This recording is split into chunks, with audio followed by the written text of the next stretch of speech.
From smart toilets to hellbender salamanders, he's been making science fun and accessible for more than 3 decades. You will, of course, know the name and the voice of Ira Flatow, whose 2-hour program, Science Friday, has aired on public radio since 1991. And tonight, you can see him in the flesh right here at the WJCT Soundstage. I'm joined in studio now by the award-winning journalist, author, and host, Ira Flatow. Welcome to the program. So nice to be here. Thank you. It's delightful to have you and your so recognizable voice. What questions do you have for Ira Flatow? You can give us a call at 549-2937 or email firstcoastconnect@wjct.org. You can also message us on Facebook and Instagram, or you can tag us on X at FCC On Air. Ira, the animating idea for Science Friday is making science accessible. That's not always easy thing to do. No. What is the challenge there, and how do you approach it? I want to make science a topic around the dinner table. In other words, you sit down, you say, hey, what did I hear in sports? You never guess what I heard in the sports, or I heard someplace else. I want you to be able to say, guess what I heard on the radio last night or this morning or wherever you heard it. And so we try to make science as accessible as business news, sports news, whatever, arts news that's going on in town. It's really unique in that way, too, because I think everybody who does listen to Science Friday finds themselves doing that, which is just I heard the craziest thing today. The aha moment, right? Yeah. The aha moment, and we try to create those aha moments so that you'll remember them. But Science Friday is really the only program I know that delivers that when it comes to science. And that's why we did it, because we knew there was not enough going on in science that people heard about. There is so much going on in science, and the dirty little secret is people love science. People will say to you, I don't like science, or people will say, I don't think people like it. But if you get down into individual topics, hey, I do want to know what dark matter is. Hey, I do want to know why my kidney does this. I do want to know why COVID does that. They all want to know this stuff. And they want to know where we came from and where we're going, just like theologians, historians, they all want to know the same thing. So why is it so difficult to kind of inspire that level of creativity and interest in the classroom? I mean, as somebody who had to memorize the periodic table, That's exactly the problem. They make you memorize the periodic table. I mean, we all start out as scientists. Every kid, a 3-year-old, a 4-year-old, they get into everything. They want to know how this works. They take that apart. They try this. They do that. The problem is, the challenge for educators is to keep that curiosity going. And the problem, as I see it, is that we try to turn kids into scientists. None of these kids are going to become scientists. Maybe 1% of them are going to become scientists. We should teach them why they should enjoy science. We have classes in art appreciation. We have classes in music appreciation when the budgets allow these sorts of things. I think we should have classes in science appreciation. Who are the good scientists? Why do we like Da Vinci? Why, Steve Jobs? What made them famous? Not exactly what they did in terms of knowing the periodic table, but how to understand and appreciate their contributions and the contributions that science make in our society. And so you talk about kids starting out as scientists. I think that when you were a kid, you had some experiments that you conducted of your own. Tell me a little bit about how you came to science early on. When I was a kid, I really wanted to know how everything works, which is what I'm still a kid, because that's what I want to know. And I was one of these kids who went down into the basement and took things apart, blew things up, whatever. And I remember I did an experiment. I had a mentor when I was in 8th grade, Mrs. Pfeffer, typical science name, and she had a science club during the week after school, and you hung around there. We did science experiments, and that's how she kept the interest in science going, especially when you're an adolescent, because your attention turns to other things when you're an adolescent. Fundamentally. Yeah, so she kept the science club going, and she did an experiment in class that I did. I took it home, and it involved alcohol and a Bunsen burner and all kinds of things. Oh, my. And I was up in my bathroom, and I knocked over this experiment, and this wall of flaming alcohol starts going down toward the sink, And my mother, I take out this towel, and I'm beating the flames, And my mother says, is everything okay up there? And I said, yeah, Mom, no worries. Nothing got burnt. And she didn't know about it until 20 years later when I told the story on the radio. But those are happy accidents in a way. Yes. They keep you certainly aware of what's happening in science, and a project like that, one that is exciting. And I always was interested in what was going on in science and building sorts of things. I built electronic projects. When I was 12, I built a punch card reader. For you folks that don't know what a punch card is, that was something big back in the day. And I was involved in science fairs and being around other kids who didn't think I was that nerdy, even though I had the pocket protector and the white socks and everything else that went along with being that. And so what methods did you learn or learn to avoid from the science classes that you took in terms of the work that you do now? I learned to avoid speaking in multisyllable terms about science. So I studied enough science, and I got into theater when I was in high school. I really enjoyed the theater, and I took my ability to not be afraid to speak in public with my interest in decomposing science into its basic elements, so I could speak in public and I could tell it to people what I know, and try to bring it down to levels they could understand. And once they understand this, somebody will say, I never heard it explained that way. They are immediately interested because they have that basic interest already. It is hard at any discipline. I feel like people get really caught up early on in the jargon. Yeah. Maybe make them feel like they kind of understand what they're talking about more. In science, there's just really some impenetrable terms. Yeah, and that's interesting in terms of how that has filtered out to society.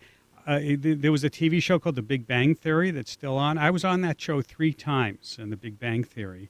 And they use the nerdy kids, in college as a way to actually talk about real science. And I used to talk to the producers about what topics they were going to talk about. And they really believed we're going to put real science in these shows, and hopefully it will leak through, a little bit enough will leak through, besides talking about dating and other weird sorts of nutty things. So you were a consultant in addition to appearing on the show. Well, I was a minor consultant, but I was, when they asked me to come on the show and I saw what they were going to be talking about, I said, this is really powerful stuff. They did a show where they talked about quantum mechanics, or they talked about Richard Feynman, who most people don't know about, but was a great physicist. And they ended the show at his grave talking about his belief that science should be just done for the sake of doing science. Doesn't have to have an outcome. It just knowing how the world works is good enough on its own. I was actually having that conversation with my son recently because we were talking about space exploration, and he was, indicating that, are we ever going to get to these places? But of course, there's a huge amount to learn without getting to any of these places, just what we're collecting from, various probes and telescopes that are out there. We're trying to answer a really basic question everybody has. Is there life somewhere else?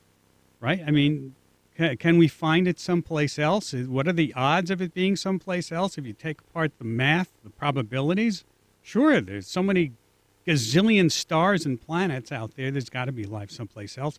What signs do we look for? How do we know? Maybe, people talk about, well, do you believe in little green men that they visited us? And you don't have to believe it. You can look for evidence of it out in these, what we call exoplanets, these planets way out there. If you just look for the stuff that you would see on Earth. If people were looking at us on Earth, they'd look at our atmosphere and see what kind of gases we put off, all this CO2 and all these other gases. Maybe those planets put off the same thing, and if they do, maybe there's life there. Yeah, and you were, I think, just on Friday reporting about this patch of ice that's been discovered on Mars. Right. That would indicate that at some point there was some water that... Absolutely. I can't wait till we get to Mars. Yeah. That's going to be a lot of fun. We've got a call, actually, Junior this morning. Good morning, Junior. Welcome to First Coast Connect. Oh, maybe I've got JD. I apologize. Is this JD calling? I don't know. Am I on there? Yep. Go ahead. Okay. Yes. Yes, Ira. This is Solar Man JD. Do you remember me calling you back last summer on your solar show? Solar show. Yes. Go ahead. In 1972, there was a total eclipse of the sun that came over this region of the country. I was still in high school, and it got me all enamored in all things solar. I raced to my science teacher the very next day and asked him, tell me all about this solar stuff. This was in 1972. Right. And It's what got me on the track to. Are you going to see the eclipse this year? You're going to watch. Solar. You're going to watch the eclipse in April that's coming up. I sure am. As a matter of fact, I'm going to be there tonight at your little meeting. Oh, your event at the WJCT Soundstage. Thanks so much for calling, JD. Appreciate it. There are events like that that really do transform people for their lives, in terms of things that key in their interest. And it's like once you understand the details of these things, they're just mind-blowing. For example, you like to talk about the sun, you like to talk about solar eclipses, but I learned years ago that, the sunlight is made in the middle of the sun. There's a nuclear reaction going on in the middle of the fusion. What we're trying to do in the labs to make nuclear fusion, that's what keeps the sun going. And the light, it's so far inside, it takes 1 million years for the light to get to the outside of the sun. Come on. Isn't that? Yeah. There goes your brain. But that's the kind of thing, you learn these little things that keeps you interested in it. And that's the kind of thing you'll say, hey, I heard talking on your show this morning, they talked about the light taking 1 million years to get out there. So how do you pick your topics? There are so many areas that you cover: healthcare, AI, advances in technology, space exploration. Yeah, there are too many things to talk about. So we have to do sort of triage. We can go one of two ways with a story. We go through the journals. There are a lot of medical journals, science journals, magazines, newsletters, things like that. And we'll look at stuff that we think that everybody else will cover, and there'll be stuff that no one covers, like that 1 million year thing I just talked about. And we'll say, well, if we do the thing that everybody's going to cover, we have to do it in a different way. We have to give it the sci-fi treatment. But then again, why don't we do the thing that no one's going to hear about? And that'll be kind of a fun little thing, too. So we sort of balance those two ideas, because if it's a really big story, we want to cover the big story also. So. And when you say there's a story that everyone's going to cover, what kind of stories are those typically? It could be climate change. It could be, the ice in Greenland is melting so fast that it's going to raise sea levels. Here I am in Florida, which is sinking, and I don't have to tell you, though, the tides bring in the water all the time, and those are great local stories that we try to cover also. But there is the larger picture of the ice in Greenland or the ice in Antarctica. There's giant iceberg. There's a giant iceberg floating out there. It's big as Rhode Island, So those would be a big story. We actually got a comment on X that kind of relates to the issue of climate change. He writes, our governor doesn't seem to be doing much to address climate change as coastal neighborhoods flood, even without rain. Is it too late to address it? Well, you're going to have to decide. It's a really good question. You're going to have to decide when to move. I mean, you either that or try to hold back the ocean. So you're going to try to build things up on stilts. Like back in near me in New Jersey and in Long Island, people are building their houses 10 feet off the ground on stilts, concrete block stilts. And if you don't do that, you're basically just going to be flooded out. And people say, well, look at the cost of climate change if we do these things. Look at the cost of not doing these things, of losing all of your property along the seashore. So that's the only, if you want to live near the ocean's moving in. You'd better, be ready for that. Yeah, it is going to change the face of so many coastal cities. Yeah. I have a friend who lives in Portland, Oregon. Never flooded in the 30 years they've been living there. Now that because they're on the coastline also, the whole coast of the East Coast and other coastlines are now finding things happening that never happened before. And this is the new normal. These storms, that are going on. There's a storm in California just this morning. They said they hadn't flooded in, I think it was San Diego, in 90 years. Well, that's not going to be 90 years for the next one. I think what's so shocking, too, that I think I only really recently learned about climate change is that there's, whether or not it keeps getting worse is under our control, but that we're at a point that there's not really any going back to kind of how it was. It is permanently going to be the current crazy circumstances that we're seeing. But we do have the ability to slow it down and actually reverse some of it. In fact, the last year actually saw a reduction in climate emissions for the first time. So people are aware that they can take actions. It's all politics, because it's going to take money, it's going to take leadership, and that happens on a local and a national scale, and who you vote for. And so the question of where science sits in our world of politics right now, it's become a more difficult perch, right? It's gotten perhaps more overtly anti-science, and that's a problem. Well, people and science, we're all part of the larger bit of society. We're not separate from scientists, or not separate from being people. And so if society polarizes, then that polarization is going to impact science also. Mm-hmm. So, we've got a call, Florence in Springfield. Good morning, Florence. Welcome to First Coast Connect. Good morning. Welcome to Jacksonville, Ira. I love Thank you. I'm glad you're here. So I'm a chef, and I'm interested in food science, the chemistry of things. And a couple of years ago, I have a whole line of salad dressings, and someone came walking up to the table at the farmer's market, and he's like shaking it, and he's like, "What are you using for an emulsifier in here?" I'm like, "Nothing. It's just science." And it turned out he was a recipe dude from Heinz or something like that. But it totally changed my perspective on how food, like baking. Baking is a science. That happens, right. and that happens, and that happens, and then you have Right. magic. So I was hoping you could do a show on kitchen science. Well, look in our archives, because we've done lots of shows, Okay. especially around the Okay. holiday times. We used to do shows when summertime came. We had barbecue science. Why do things Okay, turn okay. brown? Right, when you cook them, why do they turn brown? You Right, take it for right, granted that exactly. they're browning, right?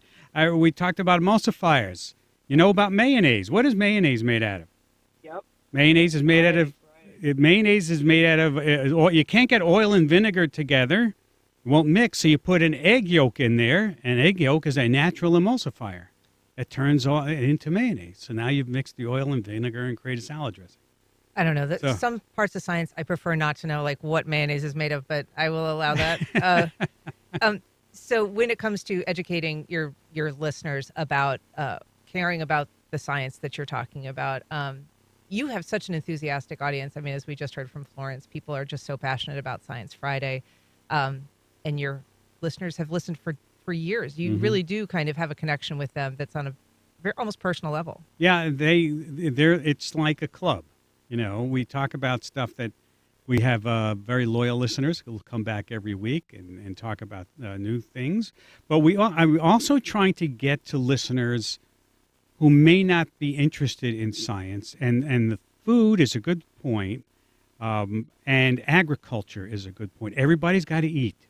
So if I want to bring in new listeners who may not be public radio listeners per se, or Science Friday listeners, I will try to concentrate on food production, agriculture. It all has to do with climate change, has to do with how we make our food, energy usage, and it's something everybody can at least agree on, right? Politically, if they're not crazy about where science is going or don't like it, they will tune in actually and listen to a show like that. And learn great Yeah. things that it's a really amazing opportunity to learn and engage. I'm curious if you've got a favorite episode that you've done, a favorite guest that you've gone back to. Yeah. Well, we used to have some. I had Eric Kandel, who's I don't know if you know who he is. He won the Nobel Prize in neurology because he did work with a giant sea snail, and he was able. The neurons, the nerve cells in a sea snail, a sea slug, are so big you could actually stick a probe in one of them and actually understand how a nerve works. So he came on. He's been a regular. I didn't know when he came on once, he was a Holocaust survivor. As a kid, he actually, if you saw Schindler's List, they talked about rescuing these kids who put their hands inside the shells. He was one of those kids. Wow. Who did. So and because he came from Vienna, he was an expert in Viennese art. So we did a whole show with him talking about a book he wrote. It had no science in it. It was all about the artwork. Wow. So he was a wonderful guest. We've had a bunch of those folks come on. That's excellent. So in the various capacities, you've been in public radio, though, for 3 decades. Is that right? Public radio, 5 decades. 5 decades. I started my public radio life. That's more than 5 decades now. I did in 1970. I was in college, and Earth Day came around. I was covering anti-war riots. I started out getting tear gassed and things like that. And then I said, I was in engineering school, and I said, I want to do something in science. And then Earth Day came around. So I did my first environmental story in 1970 and been on the radio since 1969. I was doing television in high school in 1966. Wow. It's a long time ago. So I've been around the block, and I've worked for just about everybody and every media form in the meantime. So. And the program itself, though, for about 30 years, 32 decades? years. We're going to be 1991. We started doing this show, and what was really interesting, the first interaction I had with the public after we did a talk show, we were talking about what wiped out the dinosaurs. The new theory had come out about an asteroid killing all the dinosaurs. It was still controversial. And I had another scientist, a Nobel Prize-winning biologist, come on and argue with the guy who was talking about this. Wow.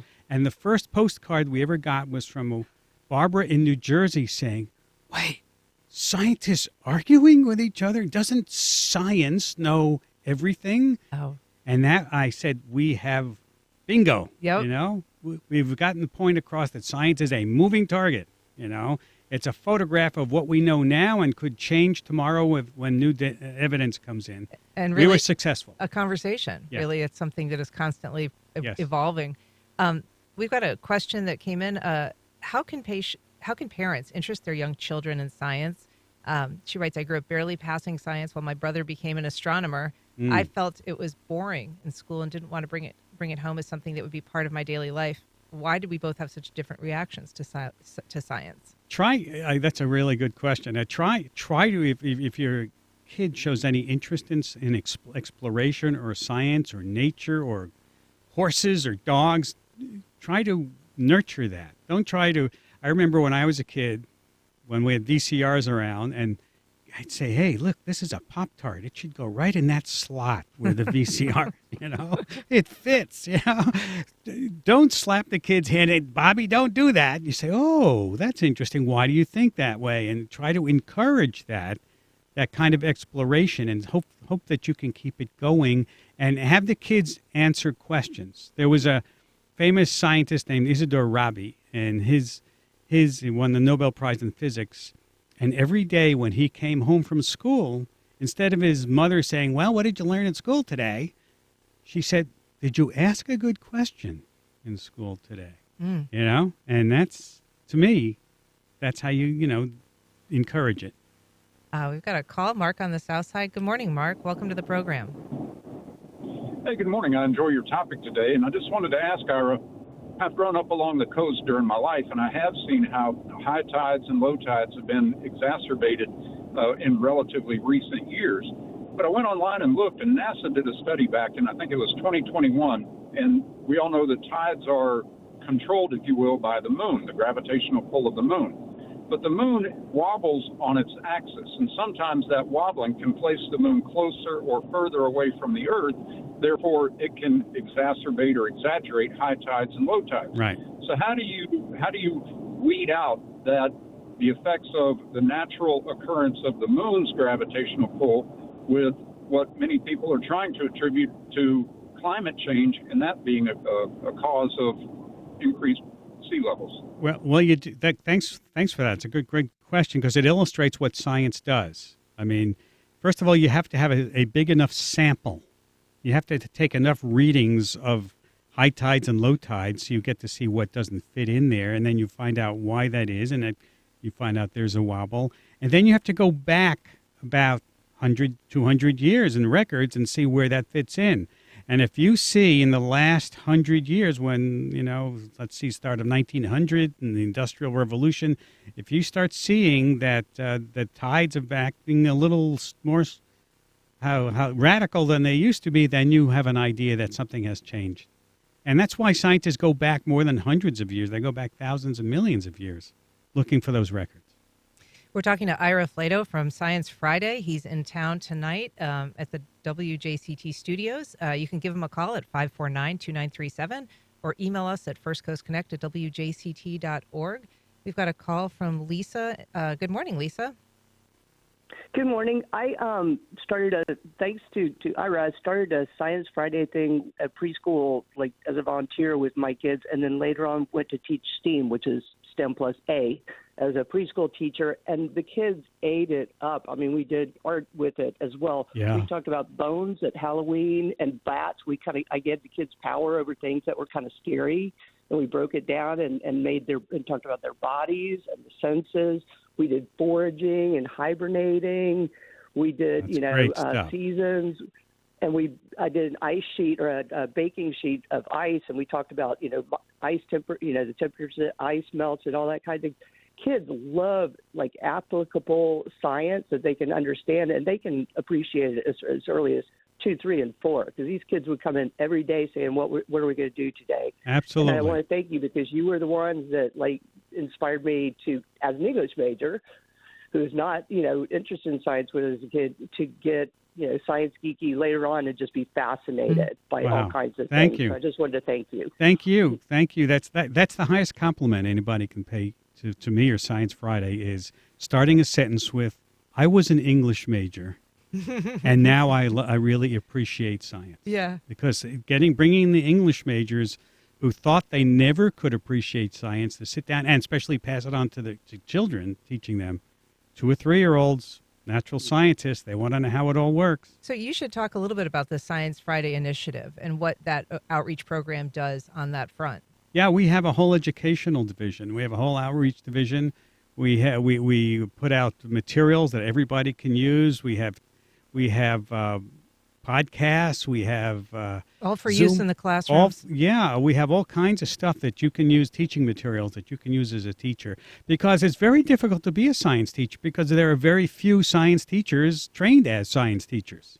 They come in from English or social studies, if they still have that topic, and they're suddenly told, "Hey, you're a science teacher, and we're here to help you." We've got a call, Rob from Jacksonville. Good morning, Rob. Go ahead. Yes, good morning. I had a question about sort of gravitational pulls and between the sun and the earth and between the earth and the moon. There was an old episode of The Twilight Zone where someone had a fever, and yes, I remember. They thought that the earth was being pulled closer and closer to the sun. And then when the fever broke, they woke up and they were actually going away from the sun. The earth was. It was getting colder, right? Instead of getting hotter. Yeah, right. So my question is, because of the pumping of oil out of the earth, are we decreasing our density to the point where we're less gravitational pull to the moon, and our centrifugal force is going to move us away from the sun? And then similarly, we'll have less gravitational pull between us and the moon. Interesting question, Rob. I thank you. I know I don't know the answer to that. I tend to think that it's not going to change because the balance of the material is not really big enough to overcome the core center of our Earth's gravity. And actually, the closer you get to the core, gravity actually increases. So if you go down in a mine, deep in mine shaft, the gravity is different. Yeah, wow. Interesting. Wow, we got a wow moment. Yeah. That's what we're looking for. We've got a call, James from Jacksonville. I think he has a question about the moon. Good morning, James. Yes, ma'am. Ira, I am a huge, huge fan of yours. Thank you. I have a question for you, and it's been bugging me for a while. Uh-oh. Okay, I grew up in the age where we, the moon launches were almost routine back in the late 60s and early 70s.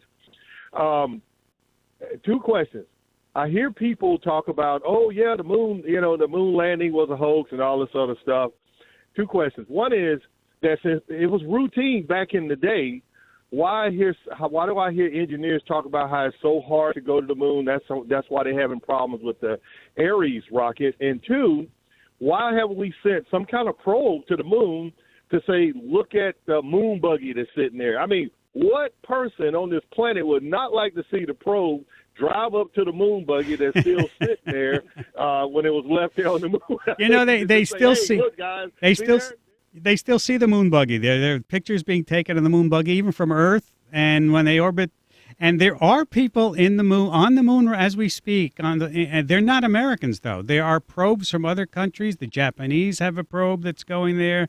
The Chinese have a probe. There is a probe headed to the other side of the moon. So there is real interest in the moon.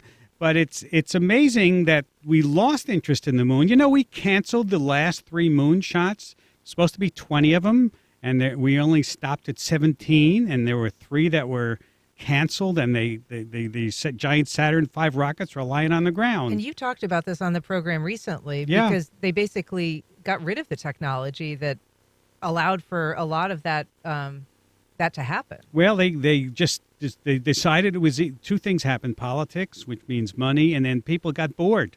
Can you imagine getting bored going to the moon? I mean, at least the politicians did. So they just canceled it because the Vietnam War was soaking up all this money. They didn't want to spend it on going to the moon, but we're going back, and probably, you know, with a lot of help from private companies. So We got a call, Willie from downtown Jacksonville. Good morning, Willie. Good morning. My thing is, I want to bring awareness to the young people more. It doesn't matter the nationality or whatever the case may be. So I had a love for science growing up, but due to my background, I had to survive more than explore the world. So I want to bring awareness to the young folks or to the audience to have something in place for the younger crowd, such as science, so we can decrease on the crime, have something for them to do, and basically divert with the undesirable behavior. Good question. And science can do that. I mean, as we were talking about before, young kids are all interested in science. They want to know how things work. And if we can keep kids, no matter who they are, interested in science and give them things to play with, have science museums and aquaria, things like that they can visit, or go scuba diving or snorkeling here in Florida and see what's living underwater, that's just amazing stuff, you know? So tonight's program here at WJCT, it's 7 o'clock. What can we expect to hear? I don't know. Come and ask a question, you know, because we take the show on the road a lot. Mm-hmm. And I will say to the audience, you know, speaking of young people, I'll say if you're an adult and you want to ask a question, you'd better get to that microphone earlier, because a 9-year-old is going to muscle you out to talk about science. I remember saying to an audience once, I was a liar. I said this to the last audience because the last kid who muscled somebody out was 7 years old. Oh, my goodness. So, yes. They're eager and passionate. We weren't able to get to all of our calls today either, so we apologize for that. But thank you, Ira Flatow, so much for being here. We appreciate it. It's great to have you in town. And we love Science Friday, so...